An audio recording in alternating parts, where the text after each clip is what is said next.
last. The great battle of our time. The board is set. The pieces are moving. Stellaris Developer Diary 253 has dropped. This is the final developer diary we will get our hands on before the release of Stellaris Overlord next week on Thursday. This developer diary is something of a 3-in-1. The main focus is the patch notes. That's why I've titled this video Patch Notes, and that's mainly what we're going to be covering, because we are now getting a fundamental, in-depth look at all of the changes coming with Stellaris 3.4, that's the Cepheus update, and Stellaris Overlord, the new DLC. Just to demonstrate how many changes we're getting and how much of a change Overlord is going to be, this is a very, very long patch notes. So if you manage to stick around with me for the whole thing, fantastic. I'm glad to have you here. If you don't, well, I completely understand. This is going to be a very long video. So without any further ado, let's not waste any of your time. Let's dive in and find out what is coming next week with Stellaris Overlord. The patch notes are rather extensive, as you might have guessed. We did see how long they were. They were very, very long indeed. And now we're going to read through them and find out what is going on. So if you'd like to know everything coming in the new Overlord expansion and the free Cepheus update, that is the 3.4 update, stick around, have a listen, and by the end, you're going to know a lot more. What are the new features coming with Overlord, the expansion that we're getting next week on Thursday? Well, let's find out. There are 3 new advanced subject types called Specialist Empires, and they've been introduced. These excel in certain areas while having deficiencies in others. They consist of Bulwark, a bastion of defense that leaves basic resource acquisition to the others. Prospectorium excels at resource acquisition but has weaker research, and Scholarium, which specializes in research but relies on their allies for military support. Similar to how Federations advance or degrade based on cohesion, these specialist empires improve based on something called loyalty. They gain additional perks and strengthen their bonuses or penalties as they level up through 3 separate tiers. Now, from what I've seen, I believe the Prospectorium is the most powerful of these 3 subject types to have as an empire.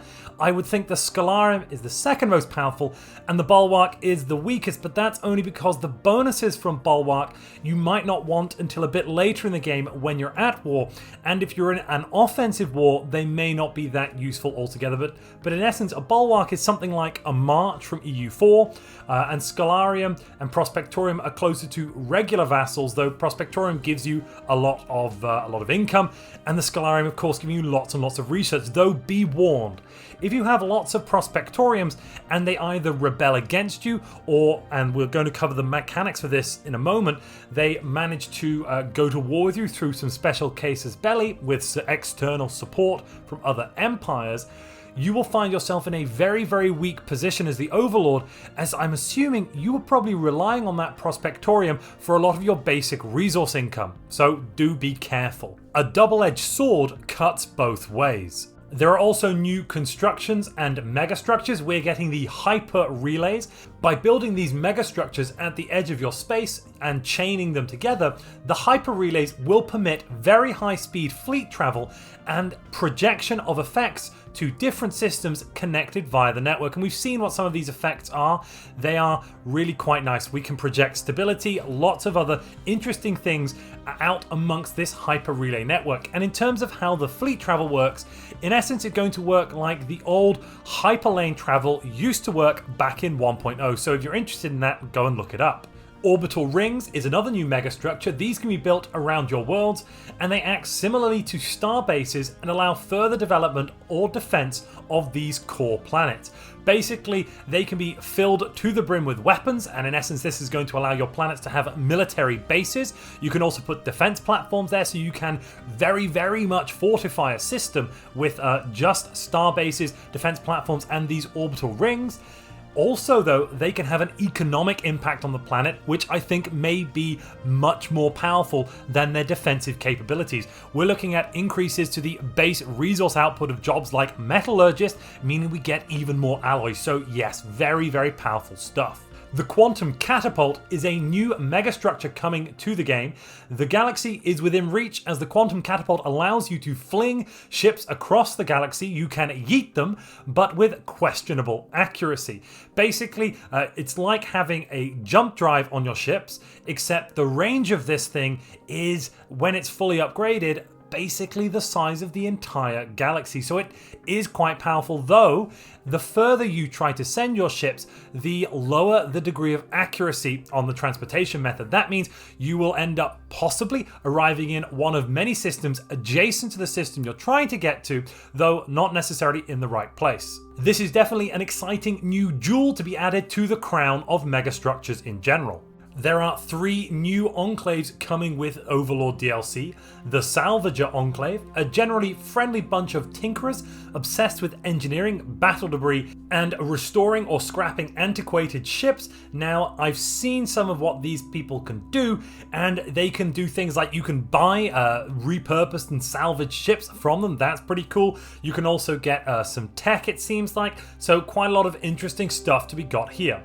The Shroudwalker Enclave, Disciples of the Shroud. The Shroudwalkers can call upon its powers to create shroud tunnels.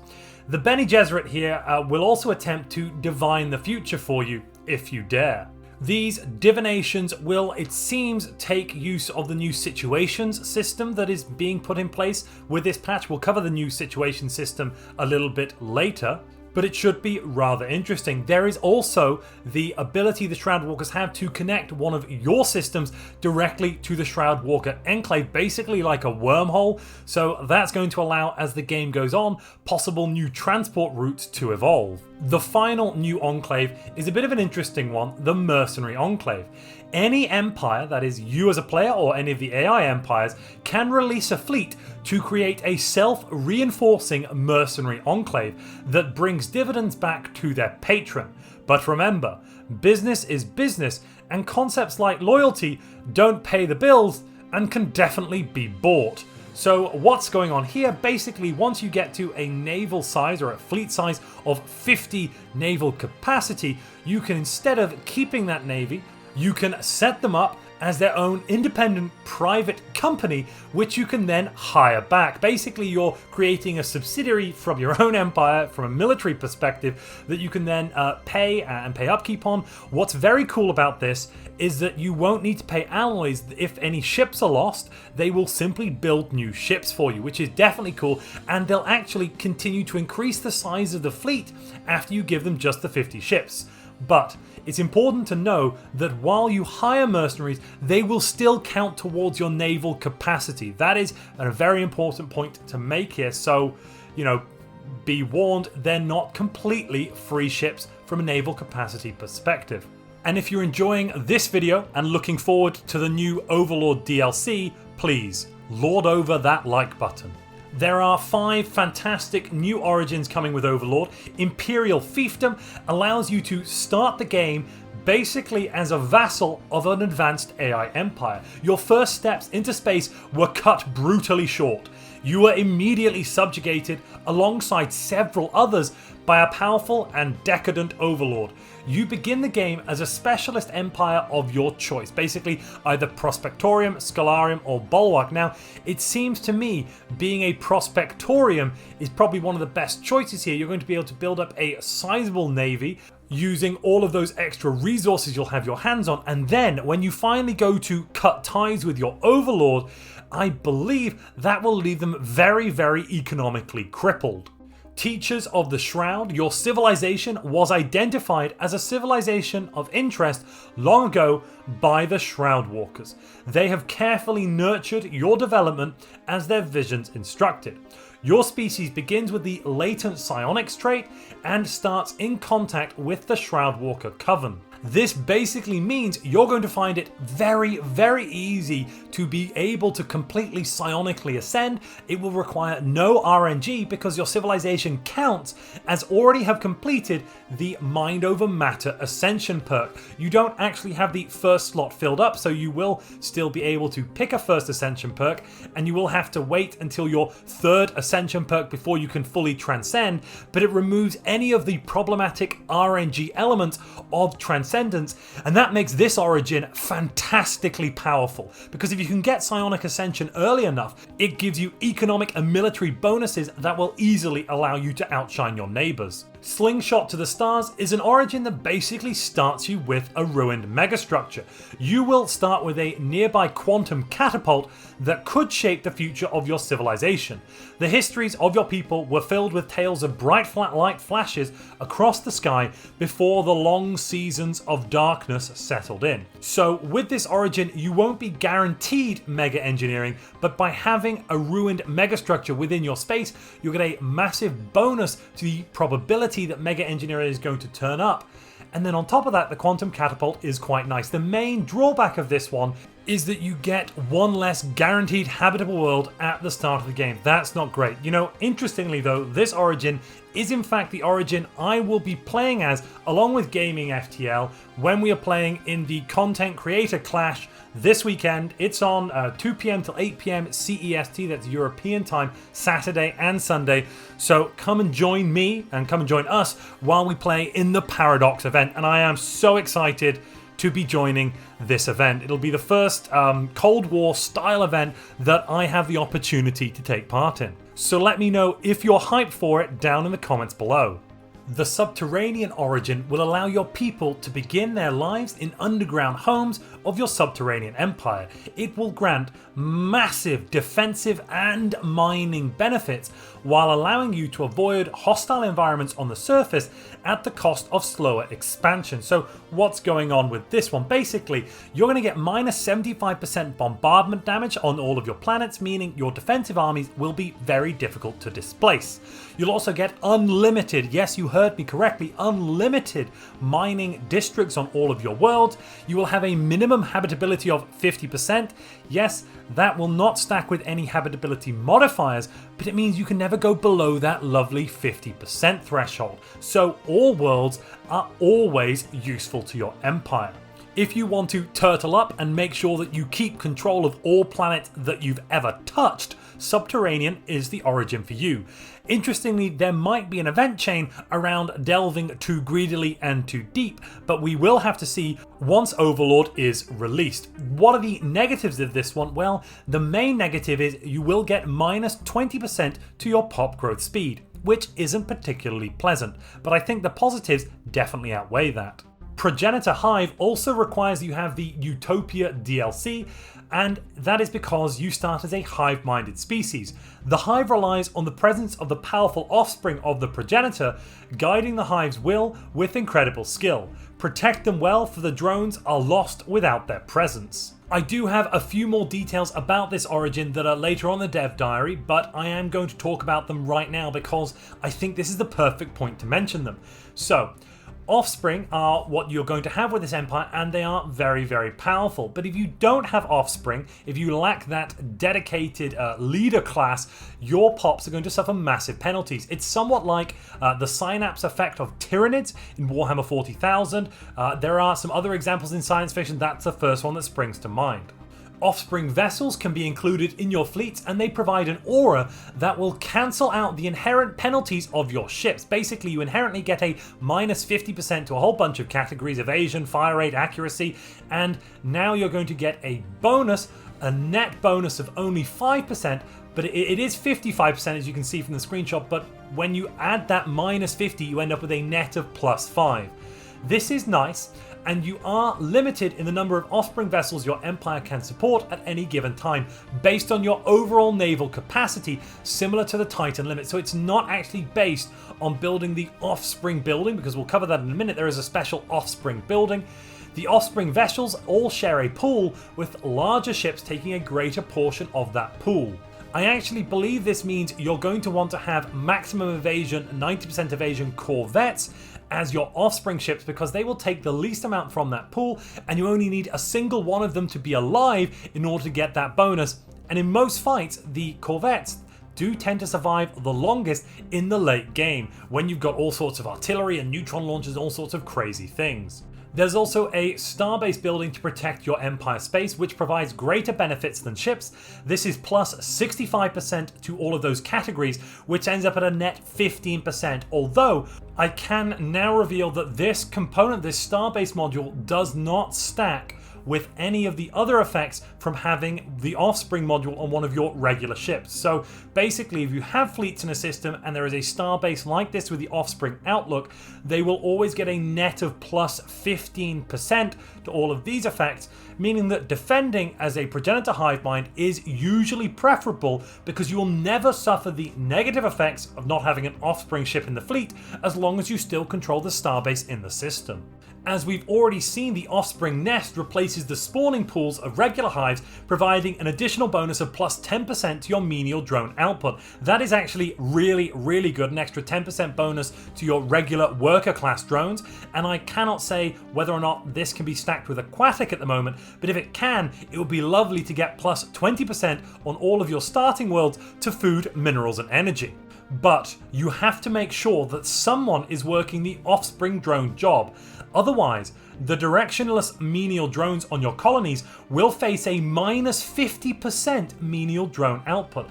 That is really very painful, so you must make sure, I believe this means, you must make sure to build an offspring nest and employ someone in that offspring drone job, otherwise you get the minus 50%.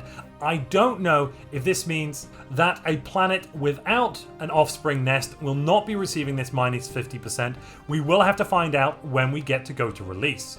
Unlike other hives, the Progenitor is also able to release sectors as vassals. Yes, that's right, you will be able to split off portions of your empire and turn them into great specialist vassals that act as sub-tendrils, agents, vassal components of your original hive. The roleplay potential here, I think, is very strong.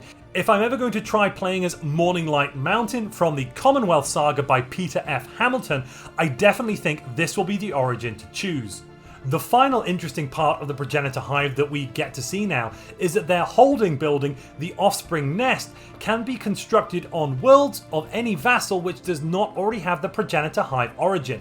This will mean your offspring will provide much needed oversight to the workers on the planet and give them a nice 5% bonus to their output. There is a new Ascension perk coming, the Lord of War. This will allow you to profit from conflicts by enabling you to set up a mercenary enclave and then getting better and more consistent payouts from that mercenary enclave. Because I haven't mentioned it yet, but the mercenary enclave will actually pay dividends to their patrons, and the dividends can take more forms than just money. You can get science, you can get all sorts of fantastic resources. The possible playstyles this opens up in terms of mega corporations that are private military contractors, for instance, are absolutely astronomical, and we are looking at something of a revolution to the economic aspect of waging war.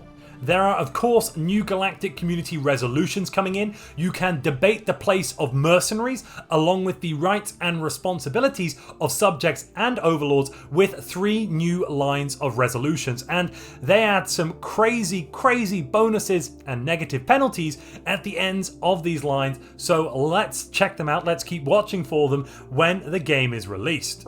For those of you that love the music of Stellaris, I've got great news for you. There are 4 new songs added to the game with this expansion, with this DLC, and these songs are going to be added to the original soundtrack. Finally, there are new achievements. There are 11 new Steam achievements coming. They are currently possible to see immediately, so if you want to go and check out those new achievements, head over to Steam and you can see what each of them does in detail. Some of the more interesting achievements I would like to highlight, because I'm not quite sure what they actually mean yet, are, for instance, You Monster, Reduce, Reuse and Recycle. I'm curious to find out how you actually achieve that one. The Underlord, as a subterranean empire, dig too deep but prove yourself worthy. The Non-Profit Organization, as teachers of the Shroud Empire, prove that the Shroud Walkers made a terrible mistake. I'm definitely excited to get into the game and play a bit of Iron Man to try and collect these achievements myself. So that wraps up all of the features we're going to get if we purchase the new Overlord DLC, and I have to say, this is a monster of a DLC. I don't think we've had anything this big and anything this game-changing since possibly Utopia. But until I played enough time on it, I don't know exactly how all of these different mechanics are going to interact. It looks really fun and I'm definitely very, very excited. But until I've had time to play it, I don't want to bring you a specific review just yet. And if you're enjoying this video and the other videos on this channel and you'd like to support this channel, you can do so by becoming a channel member and joining, by supporting this channel on Patreon and becoming a patron, or alternatively using the affiliate link in the description and purchasing something from the Humble Bundle store. But these aren't the only changes we're getting. There's also, of course, the new free 3.4 Cepheus update, which is coming with a whole host of different changes and features that may in fact eclipse the Overlord DLC we're getting, and you can thank the Custodian team for this. So without any further ado on that, let's dive in and find out what is changing with Cepheus in 3.4 next week on Thursday. The new situation system is coming. Basically, this is a little bit like Disasters in Europa Universalis 4, another great Paradox title. It includes a new system for tracking and interacting with ongoing stories in your empire. For example, deficit situations will trigger if you have a negative monthly balance of a resource and it runs out. Yes, that means they finally fixed the way that deficits work in the game, and I must admit, from having seen how this is going to work, it is much, much better, and in some ways much more punishing, though definitely much easier and more understandable. When something is going wrong in your empire, it will very clearly tell you what is going on, what you can do about it, and what the effects will be if you let that situation continue. New revolt situations may trigger on planets with low stability, and this overhauls the previous rebellion mechanics. I think this is pretty cool and definitely a great way that the game should go. Machine uprising situation replaces the old machine uprising event, but does require synthetic dawn. Yes, the machine uprising is something that can seem very opaque and crazy to a newer player, though for an older player who knows everything that's going on, it can be very easy to circumvent or stamp down on. With the new situation change, it will be very clear to all types of players what is happening, what positive things you can do to change the outcome, and what negative things you can do that will also change that outcome. Leviathan situations will celebrate your great triumphs when you best a mighty Leviathan, and there are other narrative situations that have been implemented to add even more flavor to your campaigns. This new situation system I'm actually very excited about. I believe this means we could be heading in a direction or moving towards internal politics. A lot of us do want, and have wanted for some time, some internal politics changes to bring a bit more flavor to the different systems we have in Stellaris, and I think situations is a step in the right direction here. Included with Cepheus is the new negotiation system for subject agreements. So we've got a brand new negotiation system that gives you terms of subjugation, and these can be negotiated and changed. Yes, that's right, you can renegotiate these terms. Some of them include integration possibilities, so that's whether or not an empire can actually be integrated into your own, whether you can steal their worlds after a certain amount of time. The diplomatic freedom of a vassal, whether they can do their own actions, form commercial pacts, for instance, research agreements, whether they're allowed to vote independently in the galactic community, all of that can be decided. The ability for a vassal to expand, and the interesting part about the expansion is there's 3 different types: yes, no, and it depends if you pay me enough money. Resource subsidies and tithes. This means that both overlords and vassals can pay each other in specific resource amounts. That's pretty cool, and this is going to allow for some very symbiotic relationships to happen. I'm actually most excited about this in the multiplayer situation. This is going to be quite an interesting thing to see. Defensive and offensive war responsibilities. That basically means whether or not you will be called into any offensive or defensive wars with your subject or your overlord.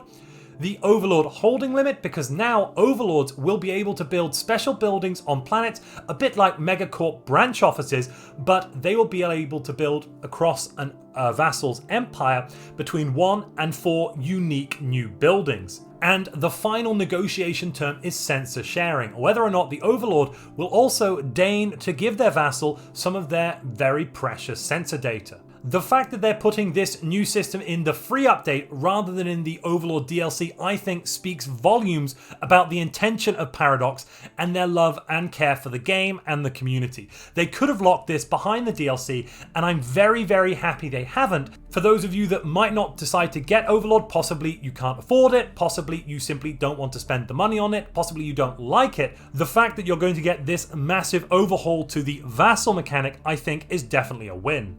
All of the Vassal contracts have something called default terms. Now, these default terms have been updated to fit the new system, and some specific terms or settings do require Overlord.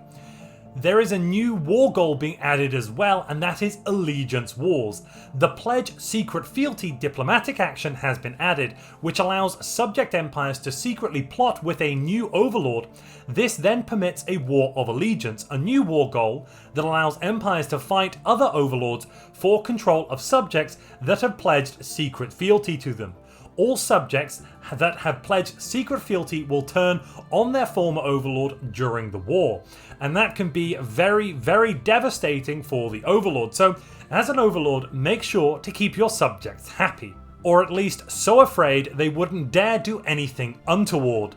What are all of these subject changes and improvements we can expect? Well, first of all, Overlords can now build a holding on subject planets. Yes, that's right. The holding buildings are part of the free update, and there is a whole host of different buildings. A lot of them require a specific civic. We've covered them before. I'll briefly show the list here. We've got some generic ones, the Garrison, the Emporium, the Aid Agency, and then a whole host. And they don't even write them all. They say, and 12 more holdings with Overlord, because if you have the Overlord DLC, you actually get an expansion to this Overlord holding list.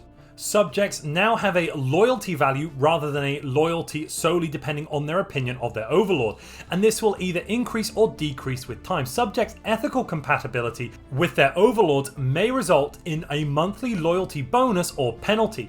Having more than one subject adds a monthly loyalty penalty to all subjects, which can be worked around with various civics or the shared destiny ascension perk. That's right, having multiple vassals can be very punitive from a loyalty perspective, and you may end up with lots of vassal revolts unless you take the shared destiny ascension perk, at which point it doesn't become an issue anymore. Subjects and Overlords have a bonus to infiltration growth on each other. That means you'll do spying much more easily. And additional trade deal options between subjects and Overlords have been added. Specifically, they've also added some additional unique trade options between an Overlord and their specialist subject empires. That's the Prospectorium, the Bulwark, and the Scholarium. Releasing a sector as a subject now grants an initial 100 intel on that subject. Of course, that will go down over time. Integration is disabled by default, so you will have to argue your case with a potential vassal in order to get that one. Though never forget, you can use weapons and warships to argue your case very effectively. Walk softly, but carry a big stick. Sectors released to subjects can now inherit the following origins from their parent empire, where appropriate: Progenitor Hive, Subterranean, Void Dweller, or Calamitous Birth, and I think that is rather cool. Gateways and hyper relays can now be built in subject space as well. And finally, AI subjects of players now receive AI bonuses as if the difficulty level of the game were one level lower, rather than losing their bonuses entirely. And this is crucial to the viability of actually having vassals in the game, and I am very thankful they've made this change, because it means, whereas before if you took an AI empire as a vassal on, say, Grand Admiral, the highest difficulty level, they would lose all of their economic bonuses and fleet bonuses and suddenly be a very, very crap empire to have as a vassal. Now that will be inverted. They'll only be slightly worse than one of the other AI empires. Yes, they will get a slight nerf, but they will still be quite overpowered compared to an ensign level AI. There are some Megacorp improvements for both subjects and Overlords. Empires that are the target of an imposed ideology war or those created from the status quo peace deals are no longer rival megacorps. Instead, they are oligarchies with a merchant guild civic. Why is this important? Well, it's important because it means as a megacorp, you can go to war with other empires, possibly even other megacorps, impose ideology on them, and instead of turning them into a rival competing megacorp, you can turn them into an empire that would love to do business with you and love to allow you to set up branch offices on their worlds.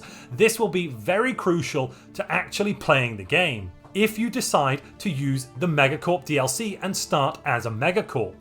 Corporate overlords can establish branch offices in their non-corporate subjects without having to sign any commercial pacts, and in the same regard, corporate subjects with a non-corporate overlord can open branch offices amongst their overlord and all fellow subjects. This is actually pretty cool and pretty powerful, because basically it now means there are going to be ways of getting your branch offices on other worlds without getting commercial pacts, and in the case of the impose ideology, you're going to be able to put branch offices on worlds amongst empires that would have previously completely hated your guts.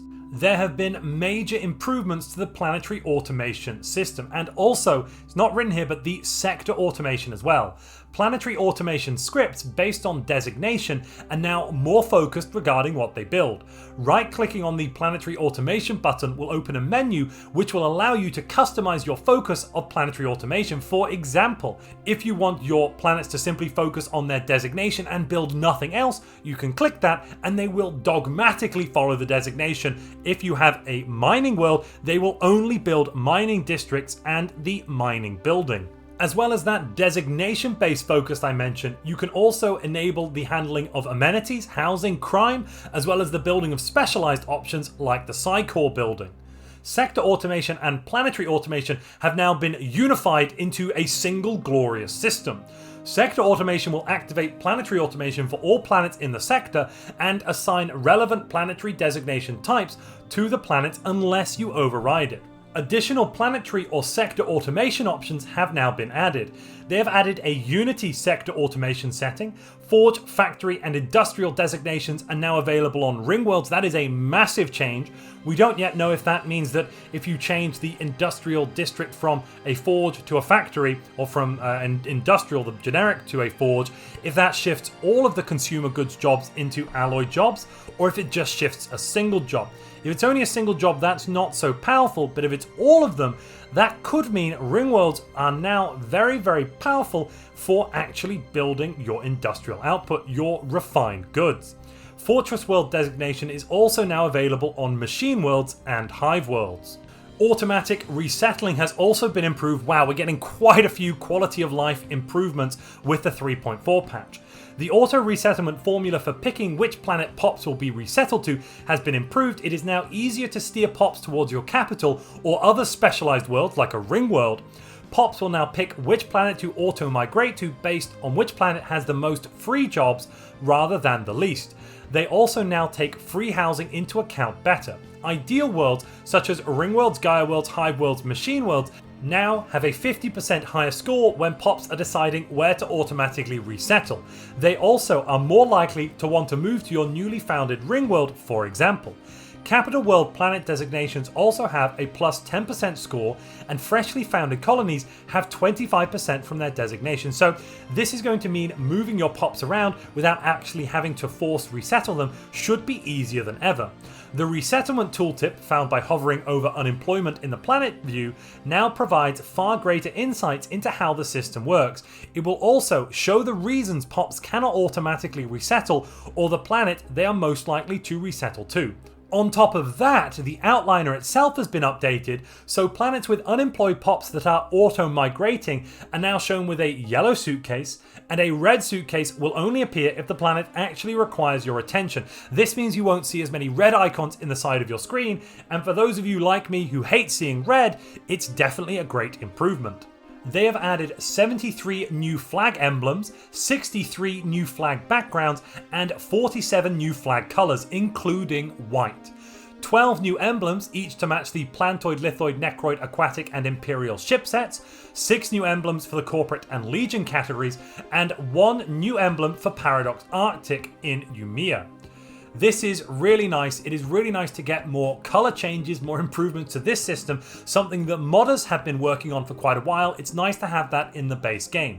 They've also added new human portraits with 5 new phenotypes, 5 new eye colors, 7 clothing styles, and many hairstyles, including facial hair. Yes, you will be able to play as basically the Duke Leto Atreides portrait from the new Overlord trailers. Some people might not think he looks like Duke Leto. I think he's quite close to Duke Leto, but you'll be able to play as that specific human portrait if you play with the Overlord, or just if you play in 3.4. The final thing they've added here is Japanese and Korean language support. For those of you playing and possibly listening in Japan and Korea, don't worry, you're finally going to be able to play the game in your mother tongue. Wow, that is a phenomenal number of changes coming with both the free 3.4 update and the Overlord update. But that's not all the changes we're getting, because we're also getting a whole host of new balance changes, as well as some changes to the AI, etc. Let's go into balance, then we'll look at what's happening to the AI and why you should be completely terrified if you like to play on single player. And we're about to pass the 34-minute mark in this video. It is truly enormous. Let me know though how far you've managed to make it through. If you've managed to make it all the way to this point, let me know down in the comments below. I would love to hear from you. But without any further ado, let's find out what the balance changes coming with 3.4 really are. The subjugation casus belli is now automatically granted towards any empire that is inferior. That means you never have to propose or demand vassalization or subjugation. That's now basically gone, because instead you simply go to war with them and you can pick the vassal option if you are more powerful. The parliamentary system civic now allows factions to be generated much earlier in the game, meaning you can take better use of that civic, though I don't think that increases its power that dramatically.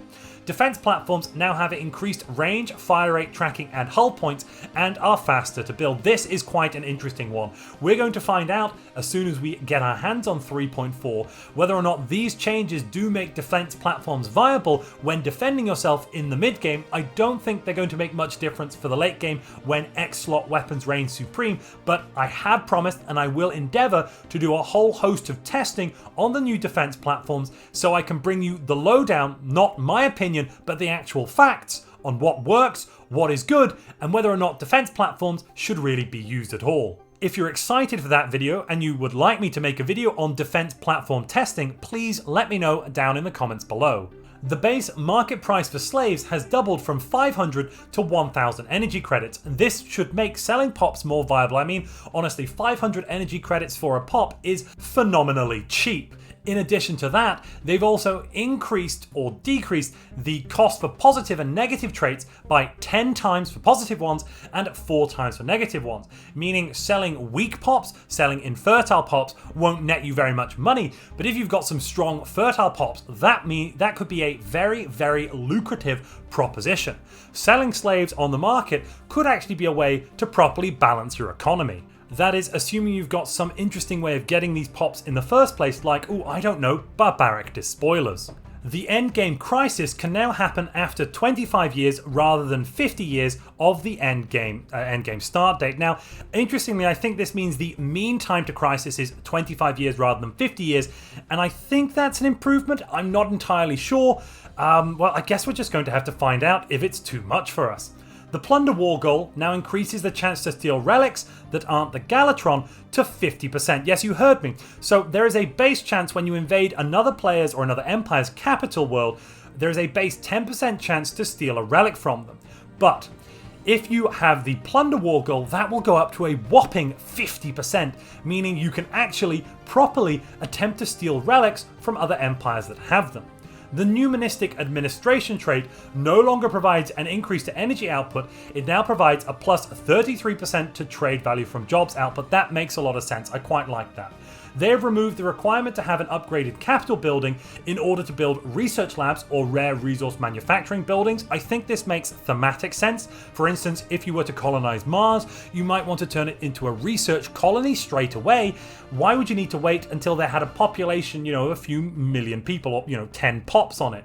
So I think that does make some sense. This also, from a balance perspective, means that hive mind empires, because at the moment they could already do this, hive mind empires aren't a leg above the other empire types, machine and regular biological empires, in that now all three will be able to build research labs or rare resource buildings straight away on any new colonies. So I think fairness is pretty reasonable. The Shared Destiny Ascension perk, as we've already mentioned, no longer affects subject integration cost or trust. Instead, it removes the monthly loyalty penalty from having multiple subjects, and it can now be taken by corporate empires. I think this is going to make the Shared Destiny Ascension perk quite powerful indeed. Grasp the Void Ascension perk also grants increased draw weight for FTL travel technologies, and that includes the Hyper Relay Network as well as your gateway technology. So I think that improves the power of Grasp the Void too, though I'm not massively impressed with this change or this update. I don't think it's not going to make it S tier, though it's a nice thing to have. Unbidden can no longer spawn in any pulsar systems, as the star would disable their dimensional portal shields and make them easy pickings for you as a player. Resistance is frugal, no longer grants your strongholds a unity production of 3, instead it gives you 0.5 unity for each defensive army you have. And if you remember, defensive armies are spawned by having the soldier jobs or other jobs on your planet, so I think that's good. Though, of course, if you are managing to stack lots and lots of defensive armies on the planet, that could be very, very powerful and possibly a little broken, as it should be multiplicative, I suppose, here for each stronghold based on the defensive armies. Yeah, that seems like it could be overpowered unless it's just the defensive armies spawned by that specific stronghold building, but we will have to wait to find out. Strength of legions and warbots now start with rank 3 admirals and generals. That definitely improves the effectiveness of those two civics, where otherwise they only add pretty crappy bonuses to your ground armies. Espionage operations now cost influence to start rather than energy credits. That's quite a big change, and the costs have been reduced by a factor of 10. Low military intel is now gained at 30 intel instead of 40, and medium military intel is now gained at 60 instead of 70. They've also inverted the effects of medium and high military intel. Medium now allows you to view the ship loadouts, that's pretty good, and high now grants visibility of location of military fleets. Yeah, it does make more sense to be able to see the ship loadouts before you know the active locations of individual fleets from a thematic point of view, and as a player, it means it's going to be much easier to retool and rebalance my ships in order to fight the enemy empires. They've added a nanites deposit to the scavenger bot system, so you can use the reward you get for killing it. That makes a lot of sense. The Subterranean Empire from the Seismic Disturbances event chains now spawns with the new Subterranean origin. That is very cool as well. Numismatic data modeling technology also provides plus 5% trade value. We've also got a whole bunch of AI changes. I said they were scary. Well, basically, I think a lot of us are now going to have to go down one level when we want to play against the AI, because they're now a little bit better at playing the game.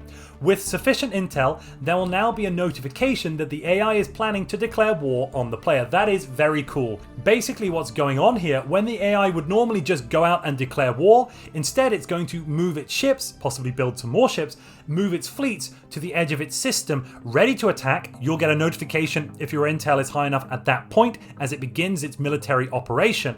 And when it's finally ready to declare war, then it will finally do so. But now you will actually get some time, before the war happens. They have fixed a variety of AI military fleet behavior issues, including the AI will be better at merging fleets where that makes sense during peacetime or when they have the same mission. That means you're no longer going to see all these stacks of individual fleets or just one or two ships in a fleet, because that was a little weird before. They fixed issues where your allies would follow your take point command even though they were not hostile to your targets, and several other issues with take point and follow fleet behavior. The AI will now actively engage hostile crises if they or their allies have been attacked by them. That's pretty good. That means the galaxy may finally unite together to defeat the crisis. They fixed an issue where an AI fleet could get trapped in an enemy system by a disabled starbase. It will now approach the starbase to capture it. The AI will now enable buildings that have been disabled. The AI will now scale the production of rare resources according to the size of their economy. Moderately reduce the frequency of how often the AI will sell slaves on the market. So the AI will sell slaves less frequently, but still do so. They have already, don't forget, fixed the fact that the AI no longer buys up all the slaves. You can actually get slaves from the slave market now. It's pretty nice. The AI will now only consider jobs producing at least 3 amenities when doing the planet amenity balancing logic. AI will now declare death spiral status if they have 0 minerals and a negative mineral income.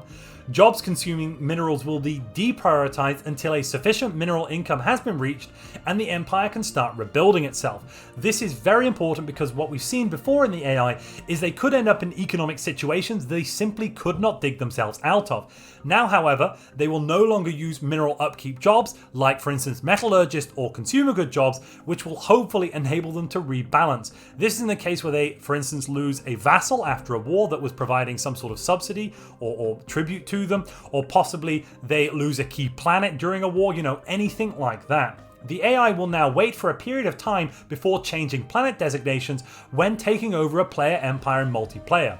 AI members of a federation will no longer propose a vote on a law change that has been proposed in the last 10 years by anyone in that federation. That is really very useful. It means you're no longer going to be spammed by constant federation law requests from AI empires. AI will now only propose an embassy if they have a positive +50 relation and remove their embassy if they have lower than -50. This should stop embassy proposal spam as well. The AI is now better at dealing with non-standard colony ships, that is private colony ships and the lithoid asteroid, whereas before I think the logic was such that they wouldn't really build them even if they had the capability to do so. The AI will now sell resources more aggressively to buy what they need in order to recover from death spiral type situations. They have fixed several issues with galactic community voting. For instance, the AI will no longer propose resolutions against their alignment. The AI can recall their proposals or vote against their own proposals in some situations where it makes sense. Tooltips will now show the reasons an AI empire is voting the way they are, and that is really cool. As a player, you're going to see exactly why AI empires support or hate certain galactic community resolutions, and that should give you some insight into what you can do to change their mind, if their mind can be changed at all. Something not mentioned here is that they fixed, I believe this is coming in now, but it's not mentioned so I'm not sure, they should have fixed the way the balance is working for the AI using their envoys. At the moment, the AI empires will simply only use a single envoy at a time, and they should be using all of them. This means we may be seeing much stronger diplomatic weights if the AI empires put multiple envoys into the galactic community, for instance, but we will have to see if this really is coming with 3.4 because it's not mentioned here. There are also some UI changes. They've added a new section in the outliner for loaned out fleets, lease timer and tooltip. That's quite interesting. They've not really mentioned this here, but ladies and gentlemen, you can now loan your fleets to other empires. Yes, you heard me correctly. You can give your fleets to another empire to use them as they see fit. That is amazing. That can be included in a trade deal, in a trade negotiation, and that is going to really change what's going on. Kind of like condottieri in EU4.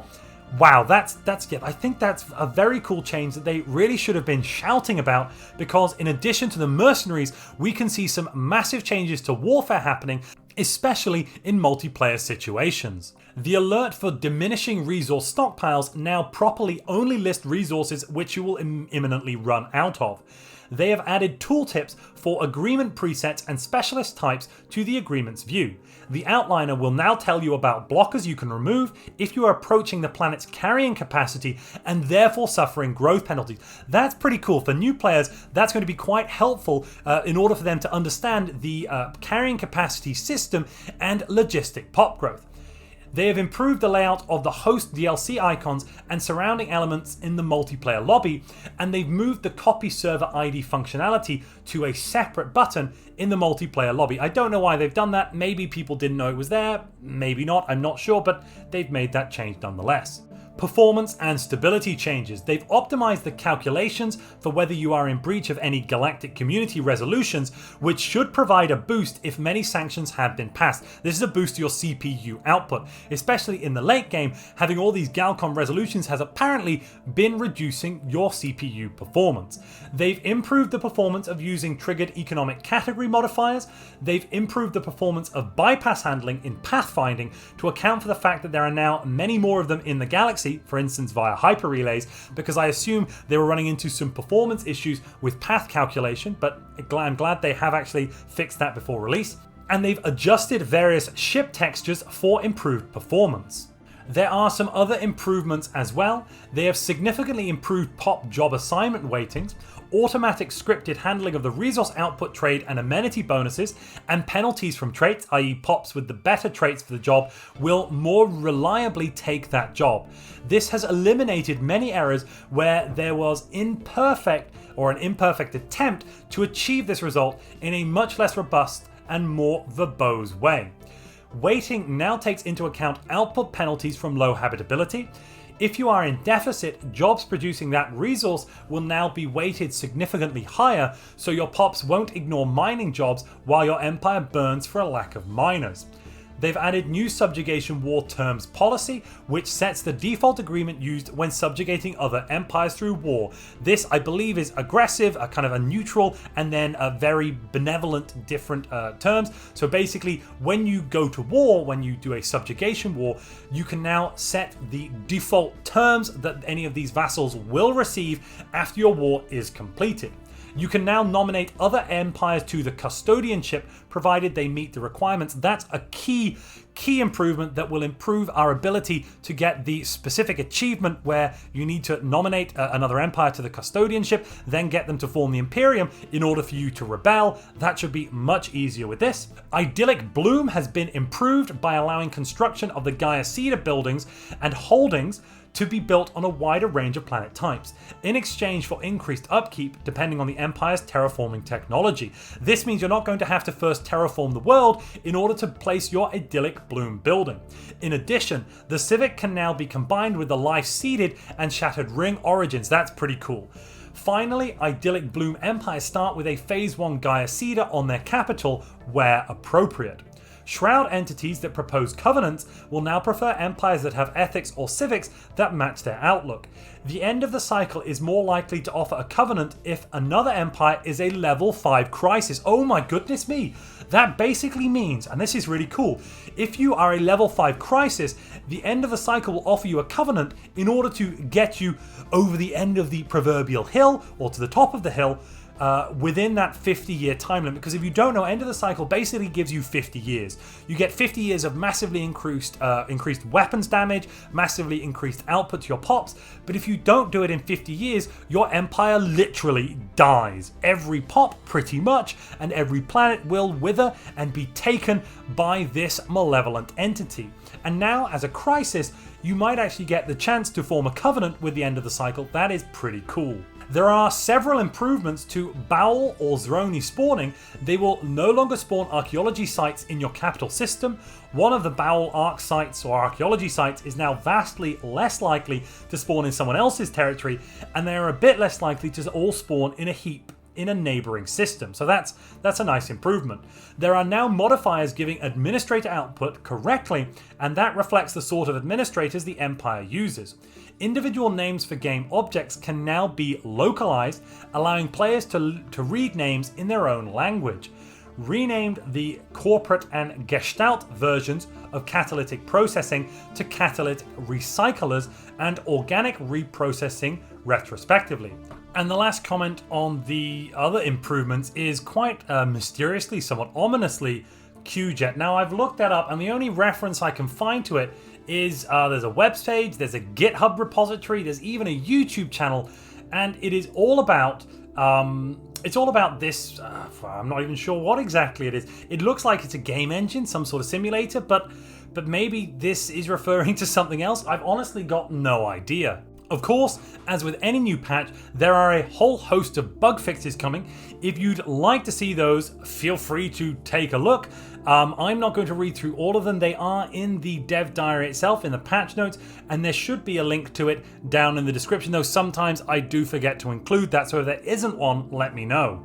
And for those of you with the modding kind of persuasion, don't worry, there's a whole host of new interesting bits of information in this patch notes on how to use the new Overlord mechanics, basically what is now on offer to you, how some of the code has changed.